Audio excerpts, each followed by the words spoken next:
అనామిక అవని ఇద్దరు కూడా ఇంటి ముందు ఒకరు ముగ్గేస్తే ఒకరు రంగులు దిద్దుతూ ఉంటారు. ఇంతలో కాంతమ్మ అనే ఆమె మామిడి పండ్లమ్ముతూ కనబడుతుంది.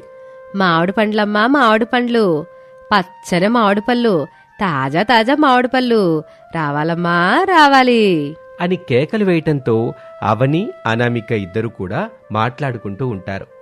అవని, పోయిన సంవత్సరం మా అమ్మగారు పెట్టించిన ఆవకాయ పచ్చడి అయిపోయింది కదా, ఈ ఏడాది మీ అమ్మగారు పెట్టి పంపిస్తారా, లేకపోతే మనమే కొత్త పచ్చడిని పెట్టుకుందామా? అక్క, మా అమ్మకి పచ్చళ్ళు పెట్టడం అస్సలు రాదక్క. ఇప్పుడు నేను ఫోన్ చేసి అడిగితే నాకు పచ్చళ్ళ డబ్బా కొన్ని పంపిస్తుంది. ఒక పని చేస్తాను, ఆయన దగ్గర డబ్బులు తీసుకొని దాంతో మామిడి పళ్ళు కొంటాను. ఇద్దరం కలిసి పచ్చడి పెడదాం. నాకు పచ్చడి పెట్టడంలో కొంచెం అవగాహన ఉందిలే అని అవని అంటుంది. ఆ మాటలకు అనామిక కూడా సరే అంటుంది. అవని వెంటనే తల్లికి ఫోన్ చేసి మాట్లాడుతూ ఉంటుంది. ఇంతలో అనామిక కాంతాన్ని పిలుస్తుంది. ఆమెతో బేరం ఆడుతూ ఉంటుంది. వాళ్ళిద్దరి మధ్య బేరం కుదరలేదు. ఇంతలో అవని, అక్క వదిలే అక్క, మా అమ్మ డబ్బులు వేసేసింది కదా, మార్కెట్కి వెళ్లి మంచి మంచి మామిడికాయలు తీసుకుని రావచ్చు, వదిలే. అనామిక సర్లే అయితే అని అక్కడి నుంచి వెళ్లబోతూ ఉంటే కాంతమ్మ, ఏంటమ్మాయి గారు అటు వెళ్ళిపోతే ఎట్టాగా, సరే నష్టమో కష్టమో తీసుకోండి అని అనటంతో వాళ్ళు 10 డజన్ల మామిడికాయలు తీసుకుని డబ్బులిస్తారు. ఇక తోటి కోడళ్ళిద్దరూ వాటిని తీసుకుని ఒక చోట ఉంచి చకచక వాళ్ల పనులు ముగించుకొని తీరిగ్గా పచ్చడి పెట్టడానికి కూర్చుంటారు. అవని, ఈ 5 డజన్లు నువ్వు ముక్కలుగా కొట్టు, మిగిలినవి నేను కొడతాను. అందుకు అవని సరే అంటుంది. అలా ముక్కలు కొడుతూ ఉంటారు. అవని చాలా చిన్న చిన్నగా ముక్కలు కొడుతూ ఉంటే అనామిక చాలా పెద్ద పెద్ద ముక్కలు కొడుతూ ఉంటుంది. అది చూసిన అవని, ఏంటక్క అంత పెద్ద పెద్ద ముక్కలు కొడుతున్నా, అవి తినడానికేనా? అసలు నీకు పచ్చడి పెట్టడం వచ్చా లేదా? నేను చూడు ఎంత చిన్న చిన్న ముక్కలు కొడుతున్నాను. చూడవని, నువ్వు అలా చిన్న చిన్న ముక్కలు కొడితే కొన్ని రోజుకి పచ్చడిలో మొత్తం కలిసిపోతుంది. అప్పుడు ఏ ముక్కకు ఆ ముక్క కనిపించదు, మొత్తం గుజ్జు గుజ్జు అయిపోతుంది. అంటే ఏంటక్క, పచ్చడి పెట్టడం నాకు రాదని ముక్కుసూటిగా చెప్పలేక ఇలా చెప్తున్నావా? నువ్వు నన్ను తప్పుగా అర్థం చేసుకుంటున్నావు. ఇందాక నువ్వు కూడా నన్ను అన్నావు కదా, మరి నేను ఏమీ అనలేదే. కావాలని నువ్వు గొడవ పెట్టుకుంటున్నావు. నేను కాదు గొడవ పెట్టుకుంటుంది, నువ్వు. అలా ఇద్దరి మధ్య గొడవ చాలా పెద్దదవుతుంది. అప్పుడు ఇంట్లో ఉన్న వాళ్ళందరూ అక్కడికి వస్తారు. అత్తగారు శారద, ఏంటే ఇద్దరట గొడవ పడుతున్నారు? అప్పుడు వాళ్ళిద్దరూ జరిగిన విషయం అంతా వివరిస్తారు. 2 కత్తులు ఒక కొరలో ఉండలేవనేది నిజమే. మిమ్మల్ని చూస్తేనే అర్థం అవుతుంది. మీరు ఈ మామిడికే పచ్చడి పెట్టాల్సిన అవసరం లేదులే. మీరు వెళ్ళండి, నేను పెట్టుకుంటా. మీకెందుకులేండి ఈ శ్రమ? నేను 5 డజన్లతో పెడతాను. మిగిలిన 5 డజన్లు ఎవరు పెట్టుకుంటారో నాకు సంబంధం లేదు. నేను కూడా అదే చెప్తున్నాను అత్తయ్య అని ఇద్దరూ కూడా ఆ మామిడికాయలను తీసుకుని వాళ్ల గదుల్లోకి వెళ్లిపోతారు. ఎవరి గదుల్లో వాళ్ళు పనిచేసుకుంటూ ఉంటారు. వాళ్ళు ముక్కలు కొట్టడం అయిపోతుంది. తర్వాత ఉప్పు, కారం, నూనె, ఆవపిండితో పచ్చడి కూడా తయారు చేసేస్తారు. ఇక వాటి మొత్తాన్ని ఒక జాడీలో ఉంచి జాడీల మీద వాళ్ల పేరు రాసి వంటగదిలో పెట్టి ఎవరి గదికి వాళ్ళు వెళ్లిపోతారు. సరిగ్గా 4 రోజుల తర్వాత అనామిక అవని ఇద్దరు కూడా అత్తగారి దగ్గరికి వచ్చి అత్తగారితో, అత్తయ్య మా పచ్చళ్ళు ఎలా ఉన్నాయో మీరే రుచి చూసి చెప్పాలి అని అంటారు. ఆ మాట వినగానే శారద తన మనసులో ఇలా అనుకుంటుంది, వామ్మో, ఈరోజు ఇంట్లో పెద్దదివే జరుగుతుందన్నమాట. ఈరోజు నా పని అయిపోయింది. ఎవరు పక్షాన మాట్లాడినా ఇద్దరు నన్ను ఆడుకుంటారు. ఈ గండం నుండి నేను తప్పించుకోవాలి అని అనుకుని శారద వాళ్లతో, చూడండమ్మా, ఈరోజు నా నూరు పోసింది. నా నాలుగుకి మంట తగిలితే అల్లాడిపోతున్నాను. రుచి చూసి చెప్పలేనులే, కానీ మావి దగ్గరికి వెళ్ళి అడగొచ్చు, మీరు వెళ్ళండి అని సలహా ఇస్తుంది. ఇక వాళ్ళు జాడీలు తీసుకుని వాళ్ళ మామగారి దగ్గరికి వెళ్లారు. ఎవరి పచ్చడి బావుందో రుచి చూసి చెప్పమని అడుగుతారు. అంటే అమ్మా, ఇప్పుడు నేను చాలా హడావిడిగా బయటికి వెళ్తున్నాను. ఇప్పుడు రుచి చూసి చెప్పడం అంటే కష్టమేలే. ఓ పని చేయండి, పెరట్లో మీ మొగుళ్ళిద్దరు కూర్చొనున్నారుగా, వెళ్ళి అలాగ పెట్టండి అమ్మా అని చెప్పి అక్కడి నుంచి వెళ్ళిపోతాడు. ఇక వాళ్ళు చేసేదేమీ లేక పెరట్లోకి వెళ్తారు. వాళ్ళిద్దరిని చూసి మహేష్ ఏదో ఫోన్ వచ్చిందని పక్కకు వెళ్ళిపోతాడు. రమేష్ మాత్రం అక్కడే ఉంటాడు. ఏంటి 2 జాడీల్లో ఏం తీసుకొచ్చారు? మేమిద్దరం మామిడికే పచ్చళ్ళు పెట్టామండి. మా ఇద్దరి పచ్చళ్ళలో ఏది రుచిగా ఉందో మీరే చూసి చెప్పాలి. రమేష్ ఏదో చెప్పబోతూ ఉండగా, బావగారు నిజాయితీగా చెప్పాలి. మీ భార్య కదా అని ఆమె పక్షాన మాట్లాడకండి. నిజంగా ఎవరి ఆవకాయ పచ్చడి నచ్చితే వారిదే బాగుందని చెప్పాలి. అయ్యో, ఈ రోజు నేను ఉపవాసం ఉన్నాను. ఇలాంటివేవి నేను ముట్టుకోకూడదు. మహేష్ ఉన్నాడుగా, వాడి దగ్గరికి వెళ్ళి అడగండి. ఇక వాళ్ళు చాలా కోపంగా అక్కడి నుంచి మహేష్ దగ్గరికి వెళ్తారు. నేను ఫోన్ మాట్లాడుతున్నాను, దయచేసి నన్ను డిస్టర్బ్ చేయొద్దు, చాలా ఇంపార్టెంట్ కాన్లో ఉన్నాను అంటూ విసుక్కుంటాడు మహేష్. ఆ మాటలకి చాలా కోపంగా వాళ్ళిద్దరూ అక్కడి నుంచి వెళ్ళిపోతారు. ఇక ఇద్దరూ కూడా గొడవలు పడ్డం మొదలు పెడతారు. ఇంట్లో అందరూ నువ్వు చేసిన పచ్చడి బాగోదని రుచి చూడ్డానికి కూడా అసలు ఇష్టపడలేదు. పచ్చళ్ళ పెట్టడం రాకపోతే కదలకుండా ఉండొచ్చు కదా. వాళ్ళు భయపడుతుంది నా పచ్చళ్ళని చూసి కాదక్క, నువ్వు తయారు చేసిన పచ్చడి ఎలా ఉందో ఏమో అని వాళ్ళు భయపడి ఏదో ఒక సాకు చెప్పి తప్పించుకున్నారు. ఆయన అంత పెద్ద పెద్ద ముక్కలు కొడుతున్నప్పుడే నాకు అర్థమైంది ఆ పచ్చడి చండాలంగా ఉంటదని. నా పచ్చళ్ళకి వంక పెట్టే అంత సీన్ నీకు లేదు. నువ్వు చేసే వంటలు తినలేకే కదా వంట మొత్తం నేను చేస్తున్నాను. అబ్బో, నువ్వు పెద్ద వంటలక్కో, మరి నువ్వు బాగా చేస్తావని ఎవరు అనుకోరు. అసలు నువ్వు చేసే వంటలే నాకు నచ్చవు. మరి ఇంట్లో వాళ్ళకి ఎలా నచ్చుతుందో ఏమో. ఆ మాటలకి అనామికకి కోపం వస్తుంది. ఇద్దరి మధ్య మాట పెరుగుతుంది. వాళ్ళలా గొడవ పడుతున్న సమయంలో ఇంట్లో ఉన్న నలుగురు చూస్తూ ఉంటారే కానీ ఎవ్వరూ కూడా వాళ్ళ దగ్గరకొచ్చే ప్రయత్నమే చెయ్యరు. ఇక గొడవ కాస్త మరింత పెద్దదిగా మారి అనుకోకుండా వాళ్ళ చేతుల్లో ఉన్న జాడీలు కిందపడి పగిలిపోతాయి. అది చూసి వాళ్ళిద్దరూ గొడవ ఆపేస్తారు. అయ్యో అవని, నువ్వెంతో కష్టపడి చేసిన పచ్చడి నేలపాలైపోయిందే. నువ్వు కూడా చాలా కష్టపడి చేసావు కదక్కా, అది కూడా వృధాగా నేలపాలైపోయింది. ఇప్పుడు ఈ విషయం అత్తగారికి తెలిస్తే మనిద్దరిని చంపేస్తుందేమో. అత్తగారికి తెలియకుండా మొత్తం శుభ్రం చేద్దాం అని వాళ్ళిద్దరూ మాట్లాడుకుంటారు. అదంతా చూస్తున్న శారద తన మనసులో ఇలా అనుకుంటుంది. ఇప్పుడే కాదు తిట్టుకున్నారు, కాసేపట్లో ఎలా కలిసిపోయారు, తోటికోళ్ళు అనిపించుకున్నారు. తప్పు చేతే మాత్రం అత్త చేతిలో తన్నులు తినకుండా తప్పించుకోవడానికి భలే ప్రయత్నాలు చేస్తున్నారు. అదేదో ఇందాకే కలుసుకట్టుగా ఉంటే ఎంత పని జరిగేది కాదు కదా అని అనుకుంటుంది శారద. అవని అనామిక వాటిని శుభ్రం చేయాలని భావించి శుభ్రం చేయబోతూ ఉండగా, అక్క ఒకసారి నువ్వు చేసిన పచ్చడి ఎలా ఉందో రుచి చూస్తానక్క. నాకు కూడా నువ్వు చేసిన పచ్చడి రుచి చూడాలనిపిస్తుంది అని ఇద్దరూ ఒకరి పచ్చడి ఒకరు రుచి చూస్తారు. అవని, చాలా అద్భుతంగా పెట్టావు. ఇంతకీ నా పచ్చడి ఎలా ఉంది? చాలా సూపర్గా ఉందక్క. అనవసరంగా మనం నేలపాలు చేసుకున్నాం అంటూ వారి పచ్చళ్ళని వాళ్ళు రుచి చూస్తారు. అవి వాళ్ళకి బాగా నచ్చుతాయి. వాళ్ళిద్దరూ కూడా ఏ ఒక పచ్చడి తీసేయడానికి లేదు అన్నంత అద్భుతంగా ఉంది అని చెప్పుకుంటారు. ఇంట్లో వాళ్ళందరూ కూడా నిజంగా బాగుందా అంటూ అక్కడికి వచ్చి అక్కడున్న ముక్కలు ఏరుకొని తింటారు. అప్పుడు అనామిక అవని అదంతా చూసి ఆశ్చర్యపోతారు. ఇదేదో ఇందాకే కనుక మీరు చేసినట్లయితే ఇంత పని జరిగేది కాదు కదా. అవును, మీ వల్ల ఇదంతా జరిగింది. ఇప్పుడు దీన్ని మీరే శుభ్రం చేయండి అంటూ తోటికోడలిద్దరూ అక్కడి నుంచి వెళ్ళిపోతారు. ఇక వాళ్ళందరూ కూడా చచ్చినట్టు అక్కడంతా శుభ్రం చేస్తారు. ఏదేమైనా తోటికోడళ్ళు చేసిన పచ్చడి బావుందని అందరూ చెప్పుకుంటూ మళ్లీ వారి చేత పచ్చళ్ళు పెట్టించాలని నిర్ణయించుకుంటారు. ఇక శారదా ప్రసాద్ మార్కెట్కి వెళ్లి మామిడికాయలు తీసుకొచ్చి వాళ్ళకిస్తారు. తోటికోడళ్ళిద్దరూ వాటిని సమానంగా పంచుకుంటారు. ఈసారి ఇద్దరూ ఒకే మాట మీద ఉండి పచ్చడిని తయారు చేస్తారు. అబ్బా, ఈ మామిడికాయ పచ్చడి చూస్తుంటేనే నాకు నోరు ఊరిపోతుంది. ఎప్పుడెప్పుడు తినాలా అనిపిస్తుంది. నిజమేరా, నా నోట్లో నీళ్లు ఊరిపోతున్నాయి అనుకో. నాకు కూడా అలాగే ఉంది. మీకే కాదు, నాకు కూడా అలాగే ఉంది. మొత్తం ఇప్పుడే తినాలనిపిస్తోంది అని అంటూ ఉంటే అనామిక అవని ఇద్దరు నవ్వుకుంటూ ఉంటారు. ఇక పచ్చడి పూర్తి చేసి దాన్ని పక్కన పెడతారు తోటికోడలిద్దరు. ఓ 4 రోజుల తర్వాత ఆ పచ్చడి తిందామనుకొని బయటకు తీస్తారు. అందరూ కూడా ఆ ముక్కల్ని తినేస్తారు. పాపం అవనీకి అనామికకి ఏమీ ఉండదు. అయినా పర్లేదులే, మన ఇంట్లో వాళ్లే కదా తిన్నారు అనుకుంటారు ఆ తోటికోడలిద్దరు. మళ్ళీ వాళ్ళు కలిసి పచ్చడిని మహాద్భుతంగా ఉందని అందరూ మెచ్చుకోవటంతో వాళ్ళిద్దరు సంతోషపడుతూ ఆ ఏడాదికి ఆ కుటుంబానికి కావాల్సిన మామిడికాయ పచ్చడిని తయారు చేసుకుని భద్రంగా దాచుకుంటారు. ఇది ఇవాల్టి కథ. మరొక ఆసక్తికర కథలో మళ్ళీ కలుద్దాం. అంతవరకు సెలవు, నమస్తే. అవని వంటగదిలో వంట చేస్తూ ఉంటుంది.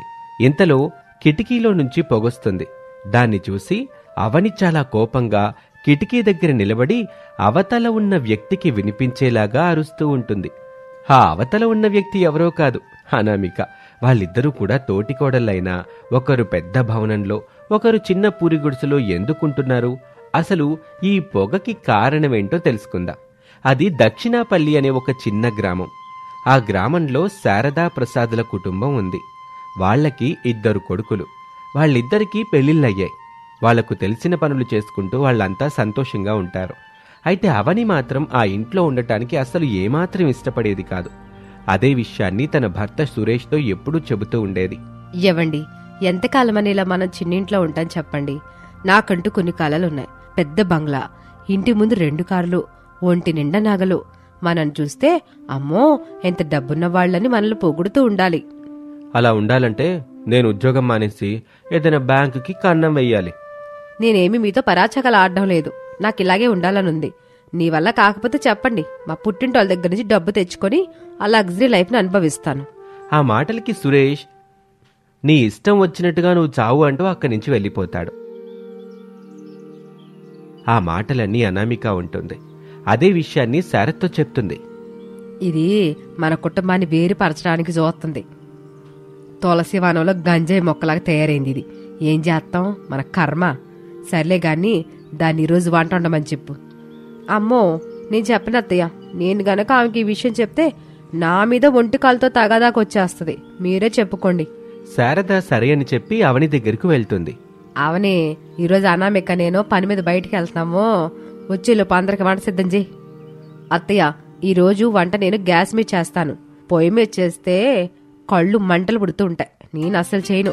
పైగా వేసవకాలం చెమటలు కక్కుతూ ఆ పొయ్యి సక్కి నేను అస్సలు ఉండలేను. మేం కూడా ప్రతిరోజు మరి ఎండలోనేగా వంటలు చేస్తున్నాము. రోజు వంట చేసి మా పరిస్థితి ఏంటి? మేం కూడా రోజు అలాగే వంట చేస్తున్నాం. నువ్వేమో ఆకాశం నుంచి దిగిరాలేదు కదమ్మా, చెప్పింది చెయ్యి అంటూ శారద వెళ్ళిపోతుంది. కొంత సమయం తర్వాత అనామిక శారద బయటికి వెళ్తారు. అవని పొయ్యి మీద వంట చేస్తూ చాలా ఇబ్బంది పడుతూ అత్తగారిని తిట్టుకుంటూ ఉంటుంది. మా అత్త పిచ్చిది, అందుకే గ్యాస్ అసలు వాడదు. కట్టెలు పొయ్యి అయితే ఉచితంగా కట్టెలు వస్తాయి కదా, అందుకే ఇలా ఇబ్బంది పెడుతూ ఉంటది. అసలు ఈ ఎండ ఏమో మండిపోతుంది, తలంతా పేలిపోతుంది, వేడైపోతుంది. ఓ పక్కేమో చెమటలు. ఇక ఇంట్లో చాలా కష్టపడ్డం నా వల్ల కాదు. మా అమ్మ నన్ను పిలిచి ఏదో ఒక పరిష్కారం ఆలోచించుకోవాలి అని అనుకుని తల్లిదండ్రుల్ని రమ్మని పిలుస్తుంది. వాళ్ళు ఆ విషయమేంటో తెలుసుకోవాలని హడావిడిగా అక్కడికొస్తారు. ఇంట్లో అవని ఒక్కతే ఉంటుంది. అవని తల్లిదండ్రుల్ని చూసి ఏడుస్తూ, ఏదో మంచి కుటుంబం అని ఇచ్చారు, నాకు అసలు ఇక్కడ ఉండడం ఇష్టమే లేదు. నా చేత వీళ్ళు ఎలాంటి పనులు చేపిస్తున్నారో తెలుసా అంటూ ఉన్నవి లేనివి కల్పించి చెప్తుంది. ఆ మాటలు విని వాళ్ళు చాలా కోపంగా, మీ అత్తగారు వస్తారుగా అప్పుడు మాట్లాడదాము, మీ ఆయనకి కూడా ఫోన్ చేసి రమ్మని చెప్పు అంటారు. అందుకు ఆమె సరే అంటుంది. ఇక కొంత సమయానికి ఇంట్లో వాళ్ళందరూ కూడా సమావేశమవుతారు. చూడండి, మా అమ్మాయిని మేము అల్లారు ముద్దుగా పెంచుకున్నాం. ఏదో మంచి కుటుంబం కదా అని మీకు ఆస్తులు లేకపోయినా ఈ ఇంటికి కోడలిగా పంపించాం. కాని మా అమ్మాయిని పొయ్యి దగ్గర కూర్చోబెట్టి వంటలు చేయించటం, ఇస్త్రీ పెట్టి పాడైపోయిందని ఇత్తడి చెంబుతో బట్టలు ఇస్త్రీ చేయమని చెప్పటం, ఇంకా చాలా చాలా చెప్పింది. అవన్నీ వింటుంటే మీకంటే కటిక పేదరికంలో ఉన్నవాళ్లే నయం అనిపిస్తుంది. ఆ మాటలు విన్న శారద, మీ అమ్మాయి ఉన్నవి లేనివన్నీ కలిపి చెప్పిందండి. నేను వంట కేవలం కట్ల పొయ్యి మీద మాత్రమే చేయమని చెప్పా. ఎందుకంటే కట్ల పొయ్యి మీద వంట ఆరోగ్యానికి మంచిదని, అంతేగాని మరొక ఉద్దేశమే మాకు లేదండి. మీరెన్నైనా చెప్పండి, మా అమ్మాయి ఇంట్లో ఉండడం అయితే అసలు ఇష్టం లేదు. మీ ఇంటి పక్కనున్న బంగ్లాని అద్దెకి తీసుకుని ఉండమని చెప్పండి. మొగుడు పిల్లలిద్దరూ సంతోషంగా ఉంటారు. పైగా అద్దెకి ఇవ్వబడిన బోర్డు కూడా పెట్టారు కదా. ఆ మాటలకి శారద వాళ్ళు ఏమీ మాట్లాడకుండా ఉంటారు. శారద సురేష్ వైపు చూస్తుంది. సురేష్ కూడా ఏమీ మాట్లాడకుండా తలదించుకుంటాడు. చూడండి, మేమందరం ఉమ్మడి కుటుంబంగా ఒకచోట ఉండాలని అనుకుంటున్నాం. కానీ అది మీ అమ్మాయికి ఇబ్బందిగా ఉంటే మీరనుకున్నట్టుగానే ఆ ఇంటిని అద్దెకు తీసుకోమని చెప్పండి. కానీ అద్దెకు చాలా డబ్బులు అవుతాయి. అది సురేష్కి ఇబ్బంది అవుతుంది. అన్నయ్య సరిగా చెప్పాడు. అద్దె డబ్బులు 10,000 రూపాయలు కట్టాలంటే చాలా కష్టం. ఆ మాటలు విన్న అవడి తల్లిదండ్రులు, మా అమ్మాయి కంటే మాకు ఏదీ ఎక్కువ కాదు, మా ఇంటిని అమ్మైనా సరే ఆ బంగళాని కొంటాము అంటారు. మేం కూడా ఇక్కడే ఉంటాము, దానికి మీకిష్టమేనా అని చెప్తారు. అందుకు వాళ్ళందరూ మీ ఇష్టమని సమాధానం చెప్తారు. కొన్ని రోజుల్లోనే ఆ బంగళాన్ని వాళ్ళు కొనటం, కొత్త కాపురాన్ని అందులో పెట్టడం జరుగుతుంది. అయితే అవని ఆ వంటగదిలో వంట చేస్తున్న ప్రతిరోజు కూడా వంటగదిలోకి పొగొచ్చి ఆమెను చాలా ఇబ్బంది పెడుతూ ఉంటుంది. ఆ విషయం గురించి అవని చెప్పాలని చూస్తుంది గాని చెప్పలేకపోతూ ఉంటుంది. ఒకరోజు అవని ఆ పొగకి తట్టుకోలేక కిటికీ దగ్గర నిలబడి, అమ్మా అనామిక, నీకు నీ పొయ్యికొక పెద్ద దండం. నీకు నేను వంట చేసేటప్పుడే వంట గుర్తుకొస్తుందా? నేను చేసుకున్న తర్వాత నువ్వు చేసుకోలేవా? నా మొగుడంటే ఆఫీస్కి వెళ్ళాలి కనుక పొద్దున్నే వంట చేయాల్సి వస్తుంది. నీ మొగుడు ఎక్కడికి వెళ్లాల్సిన అవసరం లేదు కదా, ఇంట్లోనే ఉండి వర్క్ చేసుకోవచ్చు కదా. అలాంటప్పుడు వంట కొంచెం ఆలస్యమైతే ఏమవుతుందంట? ప్రతిరోజు నా ప్రాణాలు తీస్తున్నావు నువ్వు. ఆ ఇంట్లో ఉంటే అక్కడ సుఖం లేదు, ఈ ఇంటికి వచ్చినా ఇక్కడ నాకు సుఖం లేదు. అంటూ పెద్ద పెద్దగా అరుస్తూ ఉంటుంది. అనామికకేమో ఏం మాట్లాడాలో అసలు అర్థం కావటం లేదు. ఇంతలో అత్తగారు అక్కడికి వస్తారు. చూడు, మా ఇంట్లో గ్యాస్ అయిపోయి వారం అవుతుంది. మా ఇంటి పరిస్థితి ఇప్పుడు బాగోలేదు. అందుకే ఎట్ట కట్టెల పొయ్యి మీద వండుతుంది. నువ్వు మా పేదరికాన్ని ఎక్కిరించాల్సిన అవసరం ఏమీ లేదులే. ఆ మాటలన్నీ అవని తల్లి శాంతమ్మ వింటుంది. చాలా కోపంగా అందరూ బయటకొస్తారు. 2 కుటుంబాలు కూడా గొడవ పడుతూ ఉంటాయి. ఆడవాళ్ళైతే జుట్లు పట్టుకొని కొట్టుకునేదాకా వస్తారు. మగవాళ్ళేమీ చేయాలో అర్థం కాక వాళ్ళని అడ్డుకునే ప్రయత్నం చేస్తారు. ఏదో ఒక రకంగా వాళ్ళ గొడవ అయితే ఆగుతుంది. నన్ను కొట్టి చిత్రవద చేస్తున్నారని పోలీస్ కేసు పెడతాను. ప్రతిరోజు ఇలా మంటలు మండించి వాతావరణం కాలుష్యం చేస్తున్నారని కేసు గనక పెడితే మిమ్మల్ని అందరినీ తీసుకెళ్లి జైల్లో పెడేస్తారు. ఈరోజు అదే పనిచేస్తాను. ఆ మాటలు సురేష్కి బాగా కోపాన్ని తెప్పిస్తాయి. వెంటనే సురేష్ కోపంగా అవనిని కొడతాడు. ఈ దెబ్బ నీకు వేరే ఇల్లు మారుతున్నావని చెప్పినప్పుడే పడాల్సింది. నేను చాలా పెద్ద తప్పు చేశాను. మా అమ్మ వాళ్ళని జైలుకి పంపిస్తానంటున్నావా? నీలాంటిది నాకస్సలొద్దు. నేను నీకు విడాకులు ఇస్తాను. నేను ఇంకో పెళ్లి చేసుకుంటాను. వద్దండి, నన్ను క్షమించండి. నేను పెద్ద తప్పు చేశాను. నన్ను వదిలి వెళ్ళకండి. నాకు విడాకులు ఇవ్వకండి. మీకు పుణ్యం ఉంటుందండి అంటూ పెద్ద పెద్దగా ఏడుస్తూ ఒక్కసారిగా నిద్రలేస్తుంది అవని. వామ్మో, ఇదంతా కళ, నిజమనుకున్నాను. ఏదేమైనా మా అత్తగారి కుటుంబంతో జాగ్రత్తగా ఉండాలి. నా కిచెన్లోకి పోగొచ్చినా సరే వాళ్లతో మాత్రం గొడవ అస్సలు పెట్టుకోకూడదు అంటూ వెళ్లి వంట చేసుకుంటూ ఉంటుంది. అప్పుడే అక్కడికి అనామిక వస్తుంది. వంటగదిలో ఉన్న అవని దగ్గరకు వెళ్తుంది. అవని అనామికాని చూసి ఆశ్చర్యపోతుంది. ఏంటక్క దారి తప్పొచ్చో?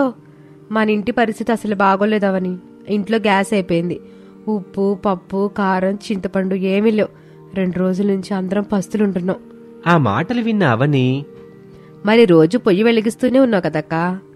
ఎందుకంటే చుట్టుపక్కల వాళ్ళకి మన విషయాలు తెలియకూడదని అలా చేస్తున్నాను. కొంచెం ఈ ఒక్కరోజుకి అందరికీ అన్నం వండిస్తావా? ఆ మాటలు విని అవని చాలా బాధపడుతుంది. ఒక్కరోజు ఏంటక్క, ఎన్ని రోజులైనా వండిస్తాను అంటూ చకచక వంట సిద్ధం చేస్తూ ఉంటుంది.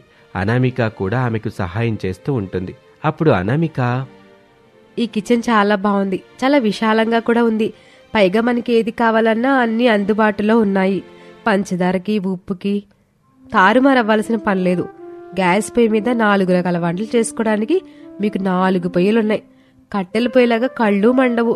ఎండలో కష్టపడాల్సిన అవసరం కూడా లేదు.